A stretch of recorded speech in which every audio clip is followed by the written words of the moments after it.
By midnight, the initial waves of Japanese troops are approaching the beachfront in their landing crafts. It's kind of like, I guess you could visually say like Saving Private Ryan, but I don't know if you know much about this, Garov, but the Japanese certainly did not perfect amphibious warfare. Pretty bad at it. It wasn't something they specialized in. We'll say that much. Well, considering the British and Americans also took several hard Yes. landings to really learn, it's understandable. But we'll just say like don't picture Saving Private Ryan with like the doors like wheeling out and it goes down, the men start rushing out. It's more like Japanese guys on barges just like dramatically rushing forward and hoping not to get shot. It's not as clean as that. Even though what you see in Saving Private Ryan yeah, of course, during Operation Overlord, it's pretty bad. It's pretty rough landing. I'd say that much. Now, uh, Colonel Masanobu Toichi, the infamous evil little guy, he actually happened to be watching this, and he would write most of the accounts of the Malayan campaign. So I have a lot of quotes from him. So at this particular moment, this is what he had to say. The enemy pillboxes, which were well fortified, responded with such overwhelming force that our men lying on the beach, partially submerged in water, could not even lift their heads. So it kind of goes again with like the Saving Private Ryan moment that you would envision in your head. It's pretty brutal. The first and second waves of Japanese soldiers find themselves pinned down pretty quickly by the Dogras' heavy fire from their pillboxes and trenches. However, after a lot of fierce hand-to-hand combat, a breach was finally created in the defenses on the southern bank of the estuary. Meanwhile, over on the northern bank, the Japanese are trapped on an island and they become exposed by dawn with the light coming upon them. Allied aircraft from nearby airfields begin targeting the invasion fleet and the soldiers stranded on the island, resulting in significant casualties for the Japanese initial waves. The defenders employ their artillery, and the Hudsons start to bomb the Japanese positions, while the men in the pillboxes pin down waves upon waves of enemy soldiers, inflicting heavy casualties upon them. They would lose about 7 Hudsons, and they would hit about 3 Japanese troop transports, sinking one of them. Pretty lackluster, to be honest, but Hudsons are not the greatest of aircraft by any means. After intense fighting, the Japanese forces successfully breached the center of the Indian line by about 3:45 a.m., posing a threat to the nearby strategic airfield at Kotobaru. Now, simultaneously, 17 Japanese bombers began launching their attacks on Singapore, inflicting just minor damage, but it's really just to scare the population. And they also inflict damage to some of the airfields, resulting in about 61 casualties, nothing too large. This surprised the British command, however, who had not anticipated that their enemy possessed long-range aircraft. And again, the British had greatly overlooked the Japanese aircraft capabilities. There's very few people who actually understood what Japan was capable of and were sending word back, home. Actually, of all people, the Flying Tigers, Chenault, sorry, in English, Chenault. It's weird to say a French name like that. Chenault, it's hard for me.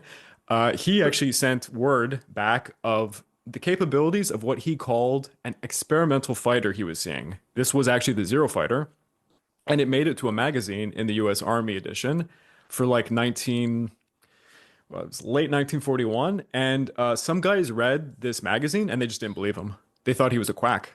But the Allies had definitely been given a lot of intelligence as to the capabilities of something like the Zero Fighter. Even the British, too, had seen some stuff in this area, but yeah, people weren't listening. They didn't believe it.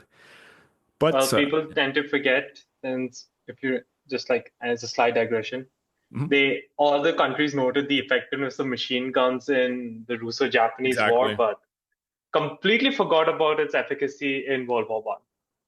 Yeah, and what's so crazy is a lot of the commanders, like just take the Russian commanders, for example. A lot of the Russian commanders who participate in World War One, they actually participate in the Russo-Japanese War. And it's if like they didn't Exactly. learn, like they just mowed down Japanese infantry and cavalry. They're like, oh, well, no, it's different here. No, it's insane. Yeah. But the Japanese fighters and bombers, they began to appear over Kotobaru and all the other major airfields in northern Malaya, wreaking absolute havoc on the RAF, demonstrating air superiority at the offset. Now, amidst all of this chaos, 2 counterattacks from different Malayan battalions were repelled at Kotobaru. leading the British to hastily destroy their northern airfields to prevent them from being captured by the enemy. This was a colossal blunder, by the way. They prematurely destroyed their own airfields while they could have still been operating and still been providing adequate support. It goes without saying. Also, doing this without telling your ground troops who are in the area to defend those airfields, a huge mistake. They really, really fucked up. Yeah. Uh, Actually, even in North Africa, this happens quite a few times Yeah, also. exactly. So it's not something that just is in the theater of operations. Yeah. But that night, the defenders were beginning to retreat from the beach areas to better protect Cotobato itself. Now, meanwhile, amidst all this chaos, confusion is really hitting British headquarters, but Operation Crow Call commences at about 3 p.m. Now, Crow Call is going to consist of the 3rd Regiment of the 16th Punjab Regiment, led by Henry Dawson Moorhead, the 14th Punjab Regiment, led by Cyril Lovesley Lawrence Stokes. Yes, sorry, I was looking at something in my notes of units and I was confused there. The 10th Indian Mountain Battery and the 45th Field Company, Royal Bombay Sapers and Miners. So they're going to be the guys that are in charge of Operation Crow Call, which is kind of a gimped matador.